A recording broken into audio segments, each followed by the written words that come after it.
Good evening, ladies and gentlemen. Welcome to Four Lads Rangers Monday Night Live. Full squad. Rob's even here with some hair to brighten up the podcast. What can we say, Kenny? As ever, thank you, mate. Hope you're well. I am. Well, he might have hair, mate, but he's wearing glasses as well. So, well, we went there already. Guys are all perfect eyesight here. See, I am wearing contacts, so and plus, I thought we would win yesterday, so maybe I need to get stronger contacts. So, hey ho, Davey. Good evening. How are you? You well? I'm here. I wouldn't go that far. Looking forward to Christmas. I'll put it that way. And I will say that I had my eyes laser surgery, so I can see that Rangers team in crystal 20/20 vision. And I wish I was wearing glasses now. I genuinely thought Kenny had just pissed off. Got tired of our chat already and just left. Rob, good evening, mate. How are you? I'm good, thank you, mate. I'm good. I think Kenny might need some glasses. He looks like he's pressing some of the wrong buttons there. But we'll wait and see how it goes. Amazon delivery, lads. It's more like Avon. The good thing about having glasses is I can take these off and then I can't see the team play, which is nice. So it's great. Yeah. Davey, we haven't heard your feedback from yesterday. Kenny and I done the post-match along with Amrit. It was funny because Amrit came off that show and said they're some of the most difficult ones. And yeah, it hasn't been great on the old post-match, Davey. But what's your thoughts on yesterday? I doubt I'll say anything that the other guys haven't said. I think I'll start probably by saying that before the game started, I thought the head coach picked the team that I would probably have picked. So I'm probably not going to... I can't really sit here and criticise the team that he selected, I don't think, because it's who I would have picked. And for 20 minutes, I was relatively happy with how things were going. But as soon as Hearts got in our face, as soon as they started outworking us, outpowering us in midfield, we lost the midfield, we lost our way. And to be honest with you, the score might have ended up 2-1, but we weren't in that game from half an hour onwards. There was only one team ever going to win it. I'm really fed up talking about some of the same stuff. No doubt we're going to talk about the spine of the team again, but a goalkeeper that throws them in, a centre-halves that don't mark properly, midfield players that get outfought, outworked, and strikers that just do nothing. The spine of the team's absolutely rotten, but we've been saying that for I don't know how long. Hearts played well, and I think there might be some jambos watching this, wanting to rub their noses in it a little bit. And I think, to be fair, they look like a team at the top of the league at the moment. They actually, I was quite impressed with how they work for each other, how their attitude, their belief, their desire. It's all the things that we were promised in the summer we'd see from the Rangers team, and we're seeing none of it, and they're seeing plenty of it.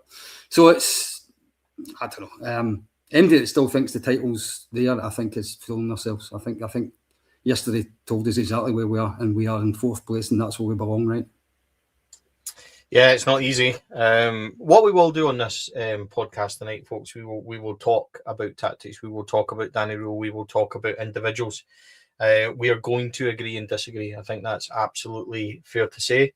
There's a lot of emotion at the moment. I think a lot of people have very strong opinions, and that's absolutely welcomed. And I don't have an issue with any counter opinions. So we are going to delve right into it. Rob, yesterday, tough to take, and as Davey said, I would absolutely love to sit here. And Kenny, Calvin is in Bangkok, as we all know, and he was watching it out in their supporters club, and the message back was, tell Stevie to smile once in a while.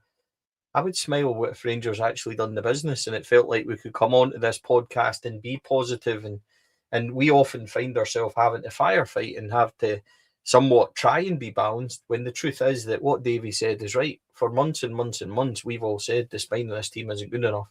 Individual quality isn't there. They will let you down when it really comes to it. We will win some games and lose some games because we're not really good enough. Yesterday didn't surprise me. I didn't really get up nor down from it. There's bits of it we'll go into and discuss.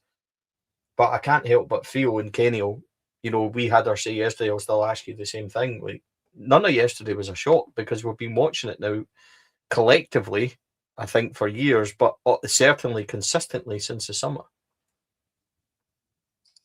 I know. I mean, I think the biggest disappointment for us, I guess, Stevie, is Rangers fans, is the lack of heart in that team yesterday, which is the biggest disappointment. And you don't need to be the best player in the world to run a little bit harder, to close a man down, to try and put a tackle in, and that was everything that I want my Rangers team to be. What Hearts were yesterday. You look at the way that they harassed and closed down our players when we had the ball. When there was a turnover, there was 3 or 4 of them, hunting in packs. They were a team that was playing for each other, and that was the disappointing thing from our side, was that there seemed to be a lack of togetherness in that squad. There was nobody geeing each other up or looking to kind of take the game or set an example. Apart from maybe Barron a little bit, the game kind of passed most of our team by, and I think it comes back to what we said on this pod many times. Unfortunately the disaster of a summer is coming home to roost now, because we could see that it's great to have all these young boys coming in the team that have got lots of potential, but you need hardened pros to complement that. You need the experience and players who are not going to be scared to set an example and say to somebody, you get your finger out, that's your position, that's your man. If you don't mark him, I'm going to chin you and get back into the dressing room. We don't have any of those characters in the team. And until that's fixed, we've kind of highlighted it well. We've had a great run of results under Danny Röhl since he's come in, and has turned the form around quite significantly. This was always in the offing, because when we get a bit of adversity, sometimes these players just go into their shell. And yesterday, unfortunately, was an absolute prime example of that, where there wasn't enough work, there wasn't enough quality, but we've known that anyway. And some of the players that you're looking to lead the team on the pitch disappeared. And it's great coming out after the game and talking about how we're going to learn lessons and stuff, but we've heard that for the last 2-3 years for some of these players. They've got to start showing it on the pitch. And that's the biggest frustration, I think, that I take away for yesterday, is if we get beaten by a better team, absolutely, you hold your hands up and you say, right, we tried our best and we weren't good enough. We were nowhere near our best yesterday, and we never matched Hearts at all after that kind of 20th minute mark. We were completely outfought and outplayed from that minute onward, unfortunately. And that's the most disappointing thing for me. Okay, so I think we basically stopped Kenny after Mikey Moore's shot, which was saved, but Mike Homer came in and hit the kind of rebound, and it deflected wide. You never saw Rangers after that as an attacking force. Consistently, yeah, we had the ball at times. We created a couple of half chances, but I think at that moment, that stopped. Now, we had a slight disagreement, and you said last night on the pod that you felt that they didn't move, they didn't work, they didn't fight for it. And I still kind of disagree. I think it comes down to quality, I really do, because I've seen the team fight and scrap and not be pretty against Hibs. We really, I think, felt like they really bought into it. But I want to clarify, I didn't want to come across yesterday like I was nullifying your point. I really like your opinion, and you saying like that is okay. I don't mind it in the slightest. I think this is a quality thing. I don't think you can look at that squad and think they aren't giving enough or they aren't trying. I think they are. I just don't think they've got it. And I think a lot of what that comes down to is a lack of quality, Kenny. Well, firstly, it's nice of you to be nice to me in public, mate. It's not like you behind the scenes, that's for sure. But I don't know, Stevie. I've watched the game back, and I don't know if I really brought my point forward across properly either. When I say that I just felt that Hearts wanted it more, right? I thought Hearts did work harder than us. I did. I think you can see far too many of our players when there's a 50-50 to be won, when there's a run to be made, an important defensive, team-minded run. They're half-assed about this, some of them, and I don't think there's any doubt in it. We actually talked about it Monday, and I told you, at the game on Monday night against Hibs, that I felt that there was some of them kind of phoning it in a little bit. And I'll stand by that. I just think that when you're you know yourself, when you're at a game, you see it a little bit better. It's slightly more difficult when you're watching it on the TV. But the whole situation as it stands, as we find ourselves, for me personally, is there's just no belief in this team. There's no leadership in this team. They are weak. They are weak physically. They are weak mentally. And as Davey had alluded to a couple of minutes ago, the spine of this team is non-existent.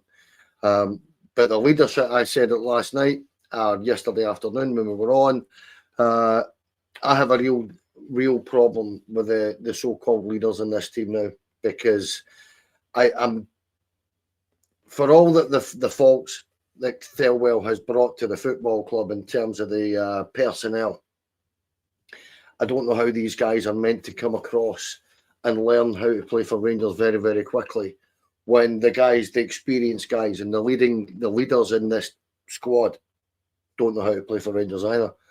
And that's my issue with this at this moment in time. I said again yesterday to you, Stevie, that I feel that we're at a crossroads for the umpteenth time in the last few years. And I'm kind of bored of it. I keep saying this, that the comments in the chat yesterday were vitriolic, and everybody was getting it. And it's understandable because everybody's angry.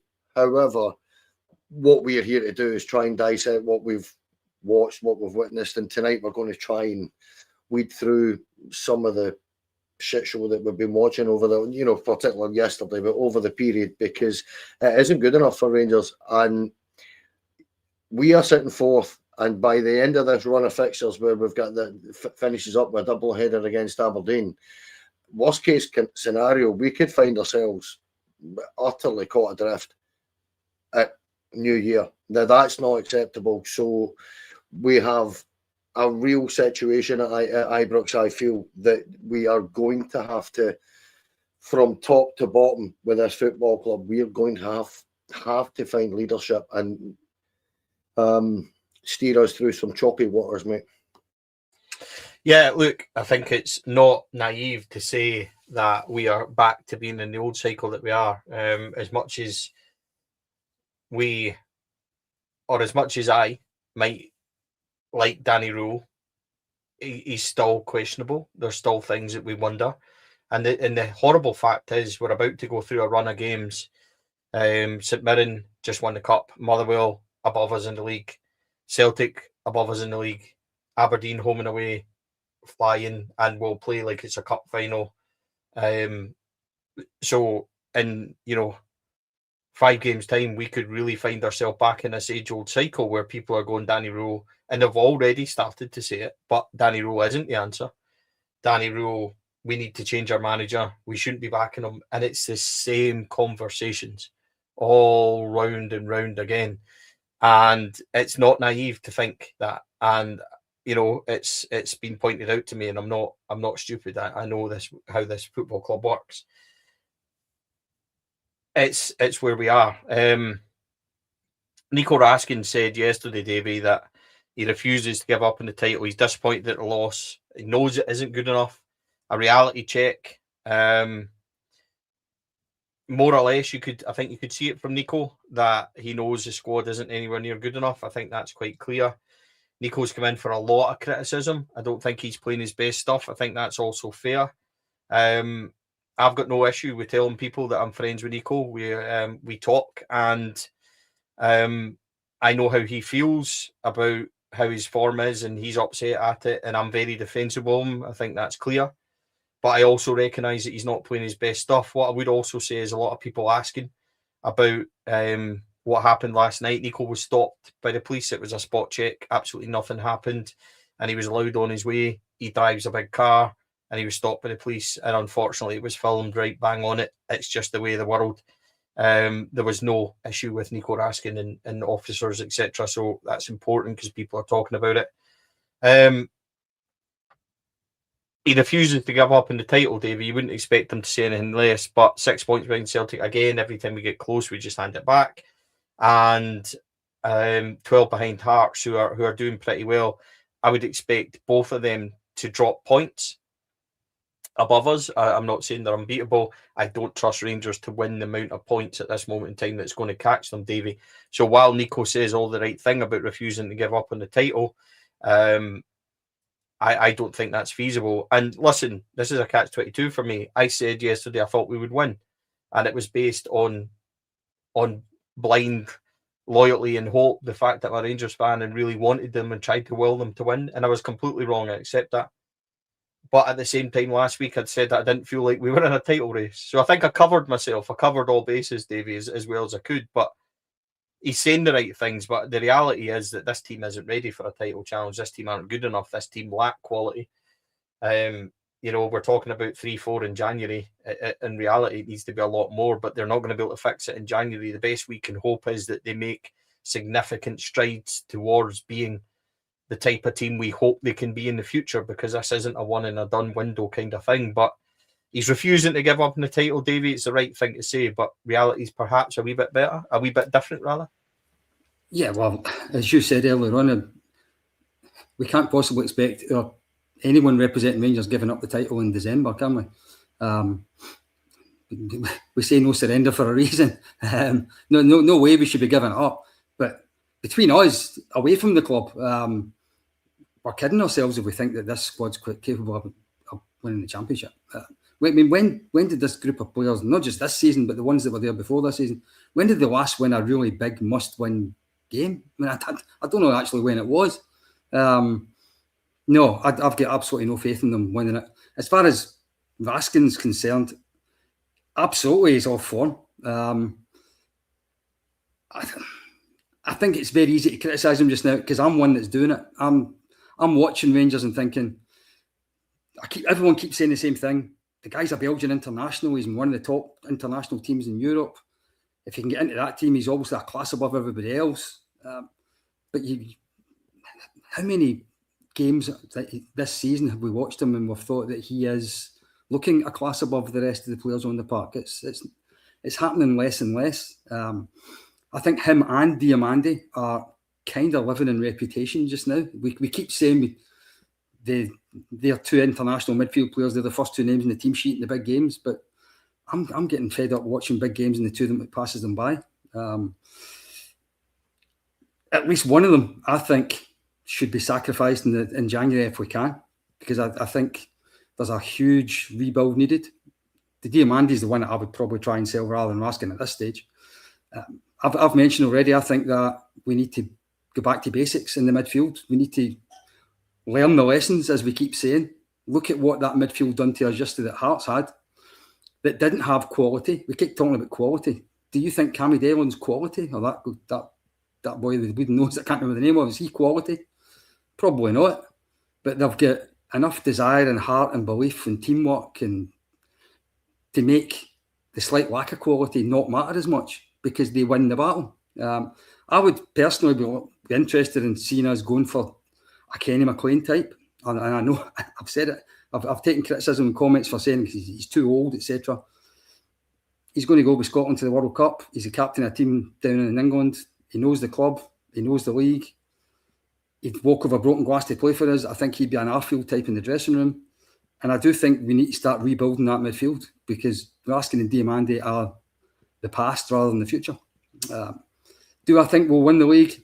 Absolutely not. Do I think we will win the majority of these games coming up over the next few weeks? Unfortunately not. And I remember sitting with you in the press gantry last January when we beat Celtic 3-0, but we went into that game 14 points behind them. And we were all saying in the press room that day that when were Rangers ever as far behind as this in 1st of January? I can see us being further behind this year.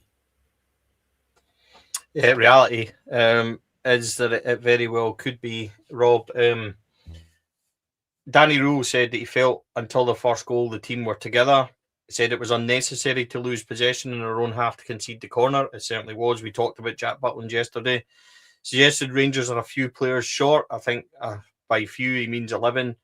The decision-making isn't good enough. It's not. We know these things. He also mentioned the loss of 2 goals in 4 minutes as a mentality issue. We also know this. I will say this. I think it's very evident we're a confidence team. See, if you watch the Hibs game the other night when we went 1-0 up, as soon as we went 1-0 up, Connor Barron starts diving into tackles. We start pressing, we start harrying. We go 1-0 down and we fold within ourselves. It's quite clear.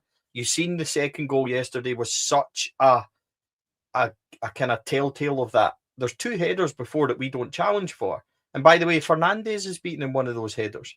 Fernandes is 9 foot or something. You know what I mean? And he's beaten by that header. There's no, it's almost like they go right into themselves and they're all going, no, you do it. You go and have a look. You figure it out. And it's the same with Shankland when he runs in to take that shot. Everybody's just like, well, he's not going to score from there. Butland makes an absolute arse of it. Absolutely he does. But there's errors before it even gets to him. It's that lack of desire. It's almost like they all go right in and just, I don't want to go and express myself. And I think when you watch the 5 minutes after we score against Hibs and the 5 minutes after we concede against Hearts, it's the absolute polar opposite of each other because it's like a confidence thing. Everybody waits for somebody else to do it. Yesterday, the other night, they all start trying to pitch in and they all start leading. He's right. It is a mentality. Are they scared? I don't know what it is. But he suggested Rangers are a few players short. Danny Röhl's not stupid. And I've said it before. He was asked a couple of weeks ago how many players fixes this, and he kind of laughed. He laughed it off. And I commented on it. I said it's the biggest tell you're ever going to get because he slightly broke character for a second. He knows fine well. And my problem isn't thinking that Danny Röhl's, as we're going to move on to talking about Danny Röhl now, that I defended him yesterday, and the reason I defend him is because of the lack of quality. I do see enough from him. I think we are set up well. I think the players are buying into it. I just think there's a real lack of quality throughout, and you can see by the way he's changing it, by the way he's trying to put people in, by the way he's trying to throw shit at the wall and making it stick, that he realises this isn't good enough either.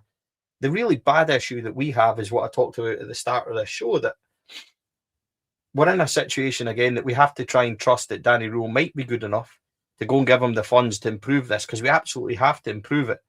But the run that we're about to go on and everything that we're about to do, it's absolutely undeniable to say that by the end of the 5 game, there might be a large percentage of this support that want him out. Danny Röhl's in a really difficult position because this is a nightmare job. And I find it amazing that people, I watched on social media last night, people were like, this team is absolutely crap. We need to get them out. We need to sell every one of them. And then in the very same post, they're saying, but I don't fancy Danny Röhl. What's Danny Röhl supposed to do when you're openly saying that this squad is absolutely crap and everyone needs to be sold, but we still expect somehow that he'll do better? We think that there's posts saying Steven Gerrard would do better and get more out of this squad, when Steven Gerrard's openly saying in an interview with Ali McCoist he's not a magician, because he knows the situation of the squad as well. Where's the balance, Rob? Where is Danny Röhl at? What's the right stance to take when we come to discussing Danny Röhl? I think from my own point of view, Stevie, you just look at the records and the points haul that he's managed to take with this same group of players that previous manager couldn't manage. You know, I think, is it 8 points Russell Martin took? Danny Röhl's managed to get 20 points as he's taken over in the 9-10 games that he's managed. Ultimately, we know that the summer is the thing that has really screwed us. And the one thing, January isn't going to be a magic fix. We're not going to get the turnover and quality of players in January. We're going to need to completely and utterly turn this out. We're almost just going to be putting sticking plasters over the squad in January because there's going to be a lack of options there. The one thing that we need to do is make sure that it's quality that comes through the door in January. But I think, you know, he is on a bit of a hiding to nothing, and at some point, we as a fan base need to get out of this cycle of continually calling for managers when we have a bit of a dip. Ultimately, we're going to need to take the jump and back somebody. And even towards Steven Gerrard's end of time at Rangers, there were people calling for his head and wanting him out after he'd done such a good job. So for him, it's about ensuring that he continues to communicate effectively with us, which I think he is doing. I haven't listened to a press conference yet that he's been in and switched it off like five minutes or 2 minutes in, like I've done with Russell Martin and previous managers that we've had, because I genuinely think that he is doing his best with the limited options that he's got, unfortunately. Now, there are going to be people that will say, well, it's up to him to improve some of these players. Absolutely right. But once those players take that step over that white line, it's on them. And you talk about the first 20 minutes of the game, and the fact that we've got a goal chopped off. Raskin has got a phenomenal chance to put his one up with the free kick in for Tav, where he gets in front of the keeper, and that could be a goal. But then it's as if everybody throws their hands up and doesn't want to take responsibility for the rest of the game. Like you say, they almost want everybody else to go and do something rather than think about it. Right, this is my job. I've got to make sure that I do this. Otherwise, the rest of the team's going to be knackered. Time is going to be the thing that tells whether Danny Röhl is going to be the right manager. It's whether we as a fan base, or the majority of the fan base, are going to be willing to give him it. Ultimately, I'm in the we've got to back him, and we've got to give him some better quality in January, because to get the points haul that he has done with the same group of players demonstrates that he's got a knack of setting up a team. Now, we can talk about yesterday in hindsight and saying we maybe should have been more attacking, etc. You got to remember, teams ripped us apart before he came through the door. They were creating 30, bloody 40 chances a game. We were wide open. The one thing he had to do was look at how he made us solid. We all gave him plaudits for that. We cannot then lambast him for sticking with that when he knows he's going to wait a tough away ground with a team top of the table, regardless of whether we think we should be going there and attacking. He's trying to be pragmatic and trying to get the setup right for the chances of us getting the best result. And who knows, if that Miovski goal stands or Raskin sticks that away, it completely and utterly changes the complexion of the game. Like you say, it gives us more confidence and more belief. And that's my frustration sometimes with this team is, we've seen it before where we've had the opposition have maybe had a goal chopped off for offside, and instead of giving us a boost, it's almost like we don't know how to handle it, and we kind of put our hands up and stop playing football. So until Danny's got a better quality of player at his disposal, I think it's really harshly to judge him to say that he's the one that's causing the problems at the club. Ultimately, he's managed to drag us back into thinking that we could get back into a title race. Yes, yesterday was an absolutely terrible result and performance from the players, but equally, we need to see how we go in the next few games. Again, if we can beat St Mirren, Motherwell, does that mean that it gives us a bit more confidence to go into the rest of the games and believe in them a little bit more? The other thing that's going to be key for him is selections. Whether we like it or not, there are limited number of players that he's got at his disposal. We've got injuries within that squad. But, if the likes of Lyle Cameron's coming back, is he the greatest player in the world? Absolutely not. But you're going to get graft with him. We talked about Finlay Curtis last night on the Sunday show. Again, a Scottish player coming in, you're going to get the work rate. Might not have the quality, but you're going to get the graft. And I think at this moment in time, that's what Rangers fans want to see. They want to at least see a team that is working hard and fighting. We know the quality is limited, but it's that lack of effort that I think really frustrates us most at the moment, Stevie. Yeah, and I'm also of the opinion that we can't keep burning this down. We can't just go, right, Danny Röhl's been beating the league, we need to get him out. Look at the defeat in Europe away to Ferencváros. Look at defeat yesterday. Individual moments are killing us, whether it's a player that doesn't track a runner, whether it's poor goalkeeping or a poor kick out, whether it's defenders looking at the moon when they're supposed to be marking somebody. It's all individual moments. Kenny, where are you in Danny Röhl and the comments today? And some of what is overreaction, absolutely. Some of it is good feedback. Some of it's legitimate questioning of him. But surely we're not in a position where we're genuinely saying that this is all Danny Röhl's fault and we're putting him out, when at the same time the guy that are wanting in, and Steven Gerrard, is openly saying, I didn't have the tools there to make it work and I couldn't have done anything. I'm not a magician. If he doesn't have the tools, why do we expect Danny Röhl with those tools to be able to produce those magical moments? This squad is as poor a Rangers squad as I can remember. I mean, there's just no beating about the bush with this. That is just the way it is. So I'm a little bit confused as to the kind of furore about Danny Röhl at this minute in time, and I pointed to this yesterday on the aftermatch, Stevie, that the best way of judging your squad of players, I feel, is in European football. Well, look at our record in Europe this season. It's utterly appalling. And I think that's where your kind of marker should be. Now, I understand you could look at Hearts, Celtic, Motherwell on top of us, and that's enough to tell us we're not in the right place. But when you come up against good sides in the Europa League, we are getting found out game in, game out. And that is despite playing effectively with 5 at the back every time we play. We don't have the squad of players. So I am really at a kind of loss as to why people are going overboard with Danny Röhl at this minute in time. However, as I also have said, that everybody's entitled to their opinion. Is he a little bit too defensive? Yeah, probably. Can he coax a little bit more out of this team in certain situations? Maybe, I don't know. But you are asking for a magician, as Steven Gerrard has already said. You need a magician in here.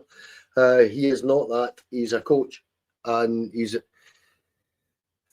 doing the job to the best of his ability. And I honestly, after yesterday, I can't comprehend how anybody could turn around and blame Danny Röhl for us losing that game yesterday when it's 2 absolute implosions in 4 minutes.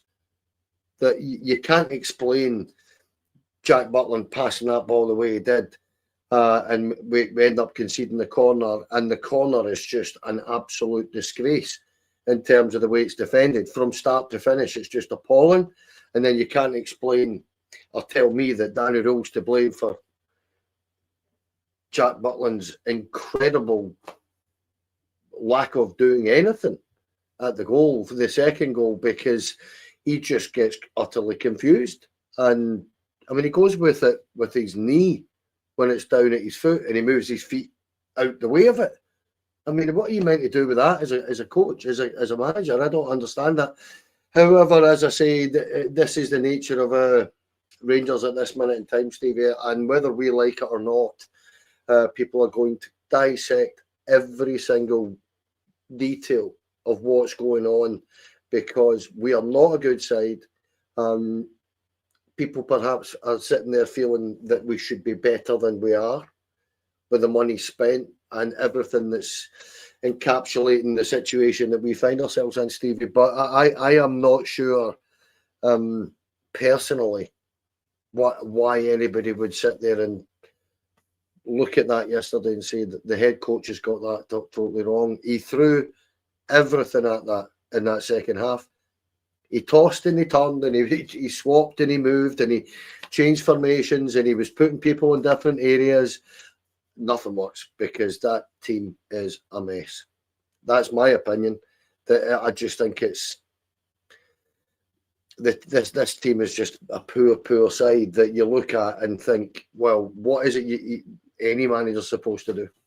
I'm a wee bit confused by it, actually, Stevie. As of right now, he's lost 1 game in the league. Europe's where you mark your card for me as a Rangers coach, and well, this squad is brutal at that level. Davey, Danny Röhl's going to become centre of attention, I suppose, and a discussion point. Point was made there that give him money and he'll sign more dross. Listen, that's what I talked about being in that cycle, isn't it? Where it's a risk because every time we back somebody, it turns out they don't sign well, and then we find ourselves even further down the rabbit hole, and we're trying to do this all over again. Somewhere along the line, we have to get it right. Somewhere along the line, we have to do well. I don't think there's an option but to back Danny Röhl in January because this team is so desperate. And even if you think Danny Röhl isn't the man, Andrew Kavanagh and Parag Marathi said that they were going to have the final say they were going to take control and have the final say over transfers. If that's the case, then regardless of who the head coach is, we need to make signings because this team is drastically way short. And I don't think you can afford to say, right, we need to give Danny Rohl another 3 months before we strengthen. Because in that 3 months, he's going to have performances like yesterday because the tools he's got at him, at his disposal, are blatantly not good enough. So, yeah, it's going to come up in conversation that Danny Rohl's not good enough or Danny Rohl might not be good enough. Perfectly valid, I suppose, from that point of view. But, you know, you either back him or you don't. And if you don't, you have to accept that yesterday's going to be the same way as it is. I think it's absolute madness to be talking right now about changing the head coach again. I'm finding it difficult to comprehend that one. I do think that there are many worries and concerns that we should have with Danny Rohl as the Rangers head coach. And I think we talked about them when he was appointed back in October, November, whenever it was. He doesn't have a lot of experience. He hasn't got that kind of status and gravitas that a Gerrard had. And I think when you look at tactically so far, the team selection so far, the substitution so far, yeah, you can absolutely pick holes in quite a number of occasions. I don't think there's any doubt about that.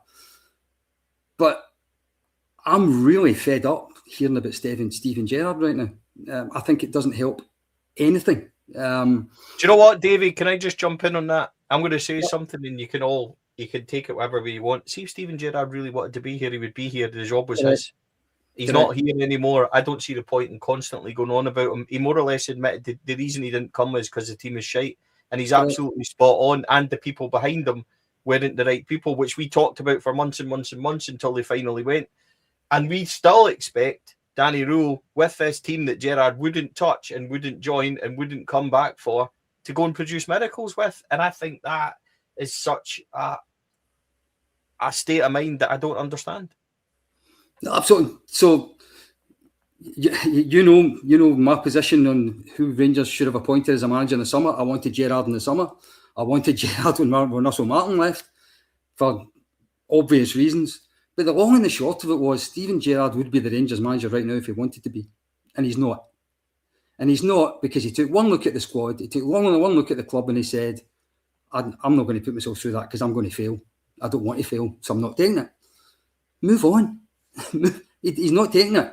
Danny Rohl did take it. He did take on that squad, which I think I've described in this pod before as, in my opinion, the worst top flight Rangers team I've ever seen in over 50 years watching Rangers. Has he been perfect? Absolutely not. He's not just fighting with one hand behind his back. He's fighting with both hands behind his back, as far as I'm concerned. That team's never going to do anything. That squad is nowhere near good enough. He's got to limp on as much as he can, get what he can out of them. And as Rob's mentioned, okay, it's by no means perfect, but what is it? 6 wins, 2 draws, and only 1 defeat. Compare that to what that same squad did with the man before him, which was I think it was only 1 win in 8 or something, wasn't it? It's night and day.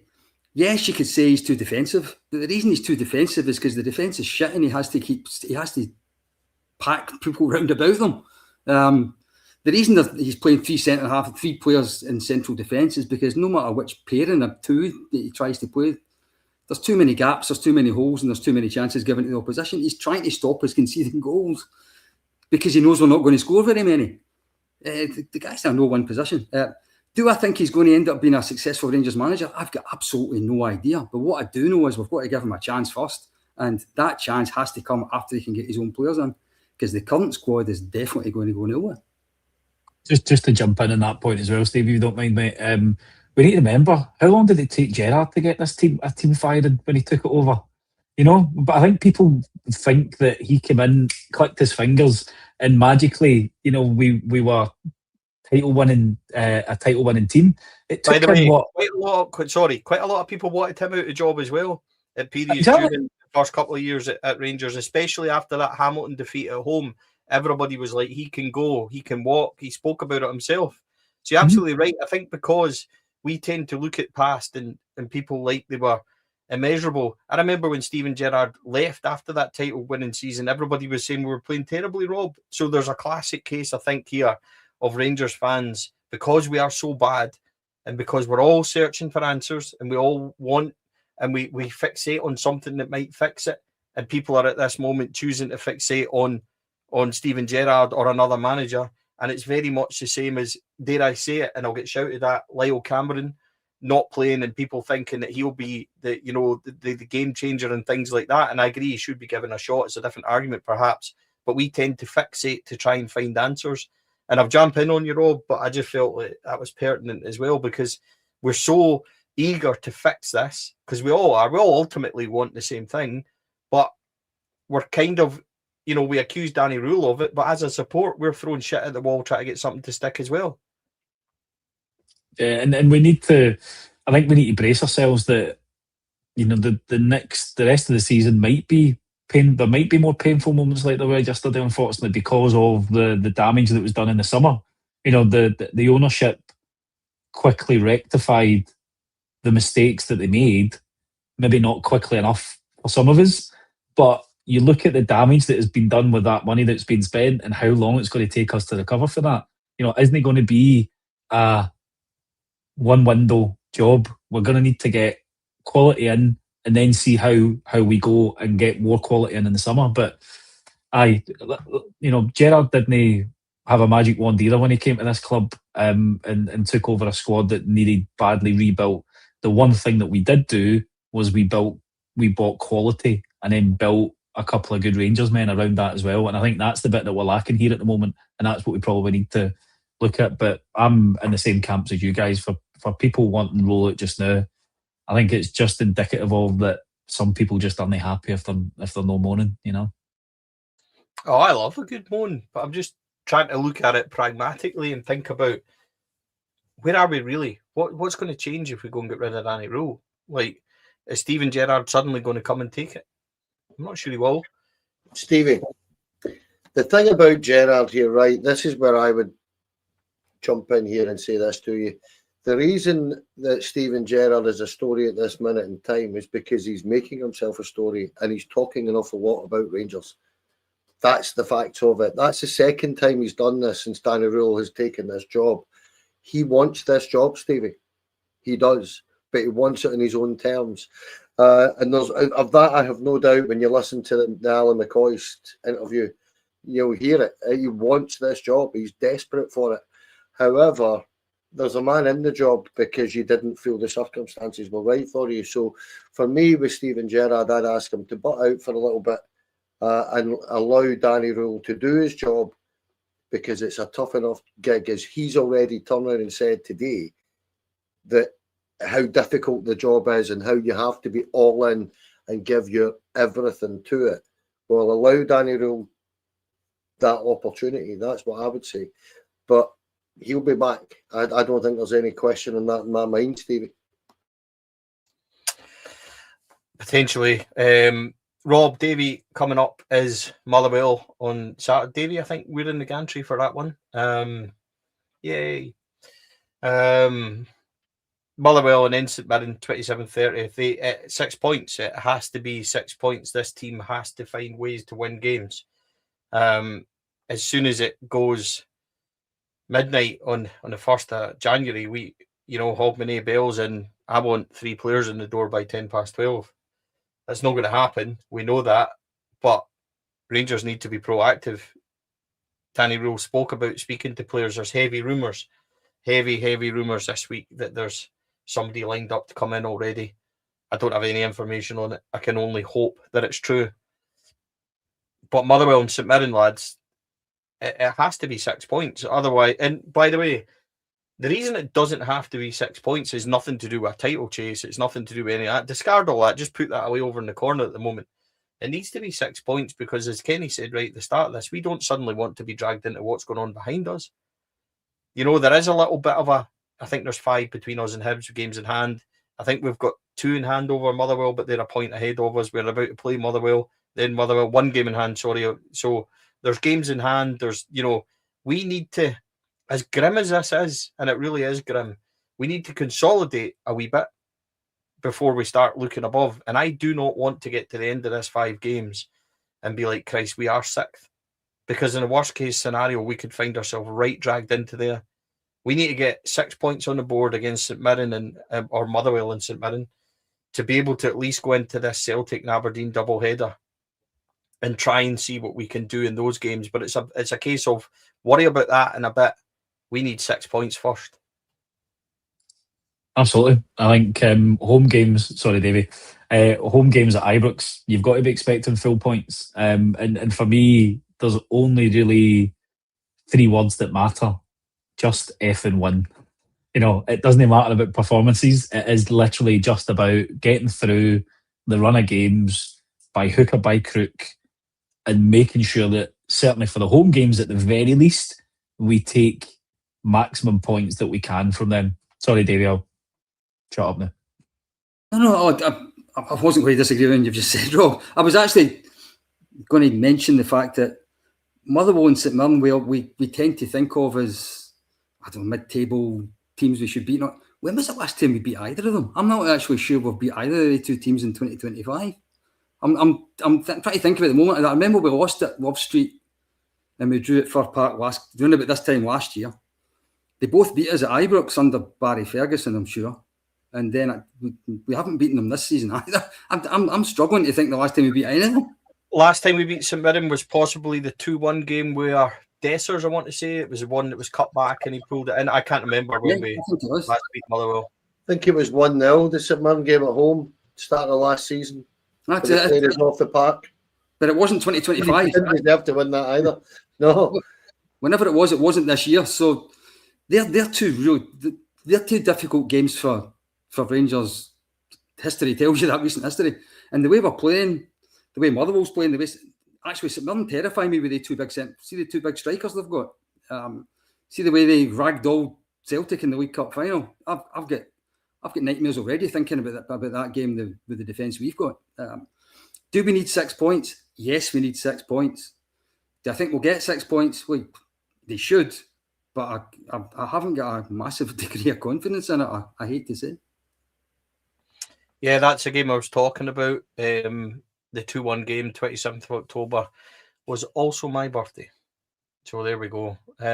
Rob, 6 points, mate. Kenny as well. There's if you know, for reasons I've already talked about, it has to happen. Rob, yeah, Kenny, absolutely. anyone? Yeah, no, definitely. We're so full of enthusiasm that everybody's rushing to tell us. Like, I think the difficulty that we've got as well, though, Steve, is we're all browbeaten with this. You know, we will try and be positive, and ultimately, you can see the speed bumps coming on the road. And like Davey said, you know, Motherwell and St Mirren aren't going to be easy. It's having the confidence that the players are going to grab these games by the short and curlies and do whatever it takes to get over the line. And as we seen yesterday, you know, sometimes they can't be trusted to do that. Now, don't get me wrong, Hibs away, they've had some really good backs to the wall performances where they have shown that grit and determination and they have got us over the line. But as we've always said, and you know, we got lambasted on the Sunday show, I think it was 3-4 weeks ago, because we were talking about a lack of quality and we were seen as being negative. All we're trying to do is be realistic. To be honest. Aye, well, to be honest, Dicky's usually fairly positive, mate. He said we've got a better squad than Hearts and we almost have the best midfield in the country, remember? So, you know, it swings and roundabouts. But it's the big frustration that we've got as well. He's come in and made us solid. You know, we really don't offer much going forward at the moment. I've seen people in the comments tonight, you know, moaning about the forwards and no scoring. When do we ever create really a number of clear-cut chances that are there for our forwards to actually have a chance of scoring? Very, very few. You know, it's not as if we're creating 15, 20 chances a game. We're kind of being very efficient with the opportunities that we've had in the games that we've kind of won so far under Danny Röhl. And I think it's indicative of that kind of fight and winning the midfield battle that doesn't allow us to get a foothold in the game. So we know that we're going to be up for a fight against Motherwell and St Mirren. And while we want 6 points for those 2 games, just like Davey said, you know, it's not going to be that easy. Whereas I'm from an era where Motherwell and St Mirren at home were almost a banker. 3 points. You kind of just turned up expecting a win. Whereas we're turning up hoping that our players are going to turn up wanting to fight. And that should be the minimum we expect of the Rangers team. We shouldn't be hoping that our team turn up ready to do battle. That should be expected when they go in the park and represent the club. So it's going to be tough because St Mirren will be flying after winning the cup. Motherwell being ahead of us in the league at the moment, even though we've got that game in hand. We need to be on it, and equally, we need to make sure that we're kind of setting ourselves up to give ourselves the best opportunity. But we've got limited options. You look at the players that are injured just now. Granted, we might say some of them aren't the best quality, but it certainly would give us options other than people that are on the bench like Dowell and Asgard, who the majority of us never want to see wearing the Rangers jersey again. Kieran Dowell. Kenny, I'm not going to allow the podcast to be ended on that note. We reached 12,000 subs over the weekend. A long time coming, it feels like. It did kind of slow down a wee bit. Just a chance, I suppose, to say a massive thank you to everybody that has signed up to follow us. Something that we started on your, can I say so, last year. It's been an incredible year for us, and I think just a good point to just say thank you to absolutely everybody in the comments, everybody that's subscribed, everybody that's really made the podcast what it is this year. And just we I don't know, like, there's going to be a point we'll come on here and we'll be able to be happy and we'll be able to celebrate and we'll be able to talk about this Rangers team that we all want to. And I hate the fact that we come on and it has to be so negative. I think we try and make it a discussion point. Like tonight, we could have just had 50 minutes of how shite this team is and blah, blah, blah. But we've tried to, I think, discuss things, and we've tried to make it a kind of open forum that people enjoy and people will perhaps resonate with. I don't know. But I just want to say thank you to everybody and wish them a brilliant Merry Christmas and hopefully better times for this football club. It would be genuinely really nice to come on and smile once in a while. Not too many times. I don't want to give the wrong impression, but just once or twice, you know. You done, right? Finished now. Look, on four, lads. We have a wonderful team. We've managed to pick up, I think it's 9,000 subscribers in a year. I think that is incredible, absolutely incredible. And it shows you how we've taken off in the last year. 2 years next month, we've been going, Stevie, and to have 12,000 subscribers already is quite incredible. The team we have is an incredible team. The best team we've had by a long, long way. I keep saying that, but it's true. The team we have are so committed and giving their time away for free, and it's incredible to see the support that the team behind the scenes gives the podcast itself. But more importantly, as I said, for me, it's one of those. Dearie me, it's one of those things that I would look at and say, it's difficult. This, situations like this, I would just ask anybody that's watching to understand that we're coming on. It's very, very difficult when there's thousands upon thousands watching you to keep the heat at times and try and be as eloquent as you can be. It's just very difficult. Thanks, Lyndon. You're at it with me all the time in that chat. I've seen it. It's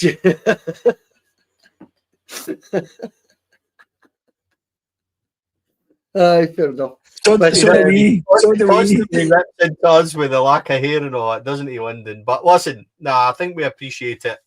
We generally do all the support.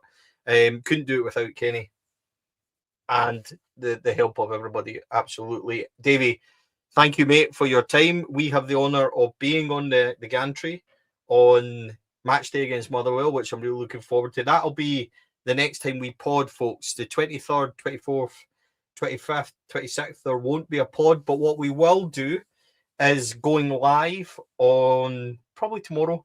Davy Robertson interview will go public for everybody to watch. That is episode 4 of the Rangers year, so that might give you something to listen to in the next couple of years.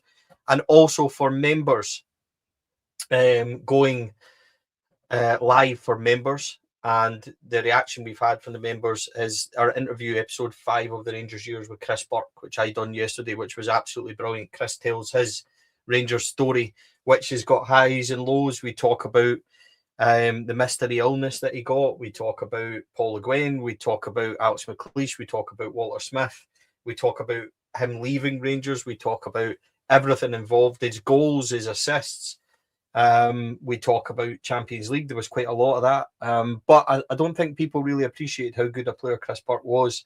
He didn't get high numbers. I think that's the thing. Like, but assist-wise and stuff, he was absolutely crucial for Rangers, that's for sure. So coming in the coming days, you'll see all that. But Davey, for us, it's match day on Saturday, and all I've got to say to be left is thanks for all your hard work, mate, and thanks for joining us tonight.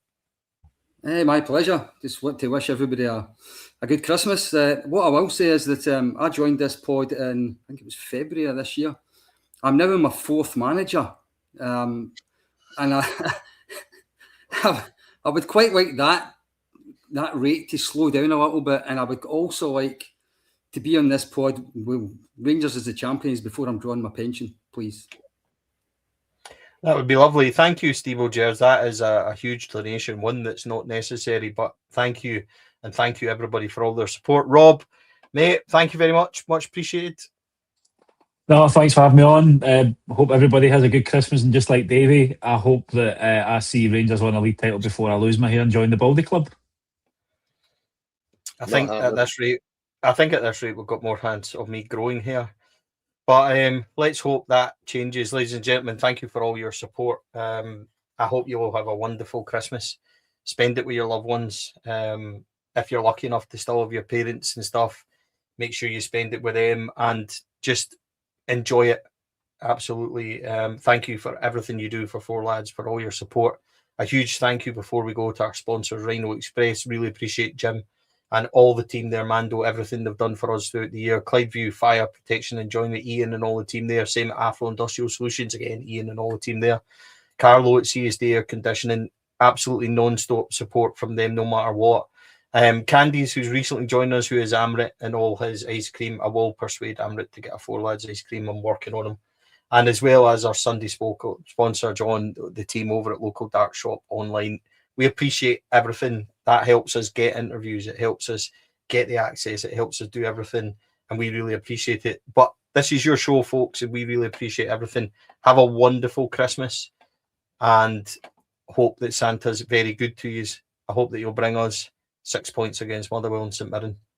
And then we can worry about the rest later. Take care. We'll be back Saturday. We'll speak to you all again soon. Bye for now.